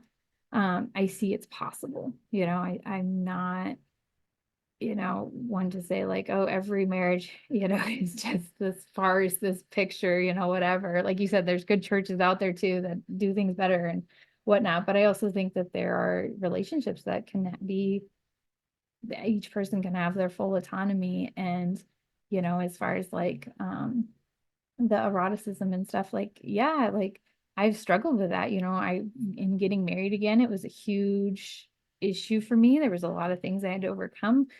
A lot of times was breaking down crying or, whatever. And I had no idea why, or even, even the slightest movements sometimes, like completely innocent, just a shift in whatever. And it would just send me into a total panic attack. And so, I think there's still a lot that my nervous system is healing through that. I've actually come across this last year breath work and doing a lot of that. And I can feel how that has just like on an a nervous system level healed a lot of that, to where like I've always believed we've never should have to re-experience things, but sometimes that was the only way I knew how to heal things, is like, well, if we go back to this place again, like that'll help.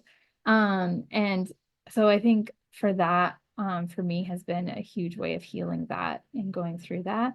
I have not been in another relationship again since my second husband, so I'm still very like, I don't have total answers for everything, but that's where I am. And I know like for me, that has healed a lot. And with the people I do like interact with and see, like I've also, yeah, like you said, come to believe that like there's so much more play and fun, and it's this thing that you can share and build with when you have a friend like that, which I did get to experience a little bit with my first husband. It was much more relaxed. It wasn't obviously some other things that went on with my first husband. So, I had a peek, I guess I feel like, into that, and holding on to that hope is because I have these little things there, you know? Yeah. I think too, for a lot of us, it really is an amazing journey just to get out of the one frame of mind that so many of us were kind of either directly or indirectly given, or it was assumed that women need to, like a Christian woman needs to give it up whenever her husband needs it, and that her goal in many ways is just to protect him from straying.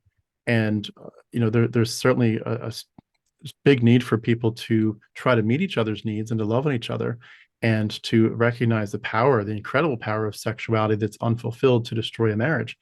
But at the same time, to put it in the framework of, you're there to just please the other person, and that's basically part of, almost part of this whole, you're shifting from your home of origin to your husband's home. You're just like, you're a commodity to be traded. And the idea of, I think a lot of women end up effectively feeling like a piece of meat in those contexts. And you're there to breed babies, of course, and you're there to keep your husband, to make sure he doesn't stray. But when you realize that, like, as much as there might be a few nuggets of truth woven into some of those things of how to protect each other in a marriage, that the gender roles part of it is just so toxic for 95% of it, that you really have to start over and start fresh and clear that slate and just say, we are not here for what we were taught as Christians. Like, this is so different. And the freedom, of course, to make sure that women feel like they can say no, and for a man to be like, that's completely fine, it's your body. Even though as much as that seems so basic now in this part of it, and fortunately I didn't get exposed to some of the more toxic parts of that teaching, but I think a lot of guys did, that I've come across in different aspects of my interviews or people in the community, where you can see like they really had to struggle to say, my wife's allowed to say no. And it's like, I can't just like fight that. Like, I shouldn't fight that, but also I shouldn't be like grumpy about it, like being like, oh, you're not being a good wife. Like, that whole stuff, like, you have to rethink that. You have to grow. I mean, a lot of it's just, honestly, it's immaturity and childishness, even though it's wrapped up in sexuality. It's very childish thinking. But to also look past even the sexuality and say, my partner is on a journey through life, and I need to see the world through their eyes, and especially through their pain and through their triggers and the things that break their hearts and the ways they're not safe. And to say, I have a chance not to be sexually fulfilled. I have a chance to take someone's human journey and their painful past, and make their journey somewhat glorious. And we've been all been asking for glory as Christians. I want to, experience the glory of heaven someday. I want to shine for God now. It's all about glory. And it's like that glory was never there. But if there is a metaphorical glory that you could have, it's to look at someone who's going through incredible pain and say, I'm sorry for your pain, and I will do my best not to add to it. And I'll try to do my best to make it safe from this point on. And just to say, like, I'm here not to get my needs fulfilled. Like, I think part of it too is realizing, like, and I'm kind of waxing ineloquent here, but when you're a Christian, you're always like, I am not enough. I'm not enough. I need God. And you have this inherent self-esteem issue. I need a savior, and it's not, I can't save myself. I need an external source. And you always end up feeling deficient. And I think it can, for a lot of people, unless you're just inherently self-confident, you can kind of go into relationships thinking, I need someone else to kind of help build that lack of confidence, because I just feel so wicked and worthless because of the theology. And to realize on this side of deconversion that you can say to yourself, I'm not ready for a relationship at all unless I don't need anyone else. I fulfill my own needs. I need someone, and it's me. I need to be healthy. I don't need to find a healthy person to heal me. I need to heal myself. And not to say that relationships can't be healing, but I'm not going to find someone who's going to be my healer. I'm going to someone to say, I've healed myself. I don't need you or you or you. But you know what? If a relationship ends up working out, then I am here to give. I'm here to love. And I mean, as much as we heard about agape all those years, it's like you actually, when you deconvert, agape can actually be something that you kind of think through for the first time in a healthier way and go to sexuality or other emotional, you know, places where you could have these stumbling blocks in your marriage and say, I'm starting fresh. I'm clearing the slate, and we're going to make sure that this is safe across the board. And it certainly helps too, honestly. And this is, I say this sort of tongue in cheek, but truly it helps that things like physical intimacy and living together that were so taboo in Christianity, like they're options now. They're options now. You don't have to be like, I can't do anything until we've actually got a marriage covenant. You know, the idea of saying the way that they poisoned the well and said, if you live together before marriage, it's guaranteed to ruin your marriage. It's like, well, maybe if we lived together before we got married, I would have never got married. I'm just saying, Mhm. you know, it's not for everybody, but I think for a lot of us to deconvert, that is a side effect that does change things. That we'd be like, there's no way in hell I'm going through the same abuse again. And yeah, physical intimacy before marriage and living together before marriage, I'd rather do that than get married again. You know, test the waters. And Mhm. that's for the fact that, you know, the Christian divorce rate is the same as non-Christians kind of tells you something, you know, and it's anyway. Does any of that make sense or resonate? Yeah, no, a lot of it. Yeah, absolutely. I know as far as like raising kids go, that's something I've struggled with is like, well, I don't want them to do what I do, but then there's that inner critic inside where like, oh, your kids are gonna have sex before marriage is but it's true. Like I don't like when you go back to that purity culture, like it is asinine to believe that you're just gonna get it right with that first person and go forward. It's yeah, because in both my situations in my relationships, so my husbands were the only men I ever dated, that literally probably would have solved everything for me. And I would have walked away on both accounts because, like I said, my first was within 3 weeks. He was, preferred porn over me and used it to, yeah, like against me. Like you said, when you use it against someone, that's when it's wrong.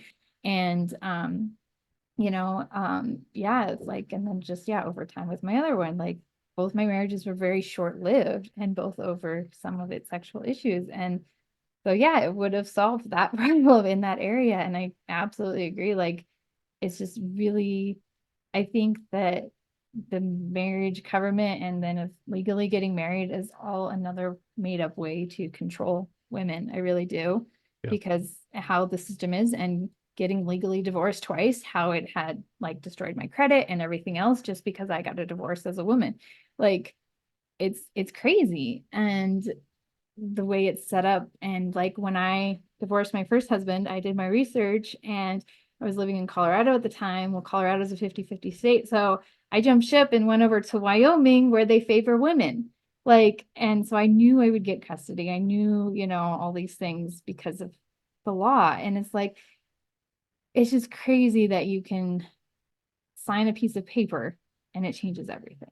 And that's what marriage is used to, in even in non-Christian beliefs. I think that marriage is used in a legal way that it's not what it comes down to. It comes down to your emotional commitment, which is exactly what we ignore. Yeah. And I love what you were saying about you know, being raised like, yeah, I literally thought like it was my responsibility to walk down the street and look pretty and hopefully somebody would notice me. Like that was my mindset, up all through my teens, whatever years, because that's what I was supposed to do is get a man and please him. And that changes your whole life and how you view yourself and yeah, your sexual intimacy and everything. Instead of, I love what you were saying about just empathy. Like if you can put yourself in each other's shoes, you really shouldn't be butthurt if someone doesn't want to, go a little further that night or whatever, because you understand what they're going through, even if it's just the day, like, oh yeah, it's an exhausting day, whatever. And having that intimacy and that give and take back and forth, and that's not what, especially boys in my circle were taught. Like it is all for them. You please them, like that higher praise. And same with parenting and everything else. As a parent, you're the praised person, which is actually not the case. It actually is quite reverse. So, yeah. Yeah, good insights. I feel like some of these we could probably almost do a second interview just on a topical level for some of these, but good stuff. I really appreciate your insights. Can I ask before we wrap up, did you have anything else that came to mind just about your overall story or about your platforms that you wanted to bring to everybody's attention? No, I don't think so. No, you covered very thoroughly. I think my overall mission, like if anyone comes across my platform and I want them to hear and know, is just that they're valuable, growing up with that. And if I had just recognized my own value in myself, and like you said, not depending on it, someone else, looking for someone else for that value, looking to a God for that value, like it changes everything. Like you are completely perfect the way you are. You don't need someone to save you. Well said. What a great thought to end on. Awesome. Well, I'll just wrap up then by saying we've been speaking with Brigette Gildemaster. Brigette, thank you so much. I'm so glad we finally got a chance to connect here and get to hear more of your story. Thank you for the way you've been encouraging people through the Fierce Voice podcast and through your YouTube channel and your books. Just you're doing a great job. Please keep it up. We need your voice in the community. And again, I wish you well with as you do share your journey with different people in your inner circle. I hope those conversations go well and respectfully, and that people can understand, and ask the right questions, hopefully, and ask, what was your journey really like, as opposed to just making assumptions. And hopefully there'll be, if not some actual bridges built, at least some sense of respect for each other. And I think that's such a critical part of it too, is just being able to say, we don't have to land the same way, and it's okay. But I know Christians don't often want to let that be the way it ends, but I hope good things for those conversations for you. But thank you so much again. Great to hear your story and great to get to know you today. Yeah, thank you for having me. Thank you. Bye.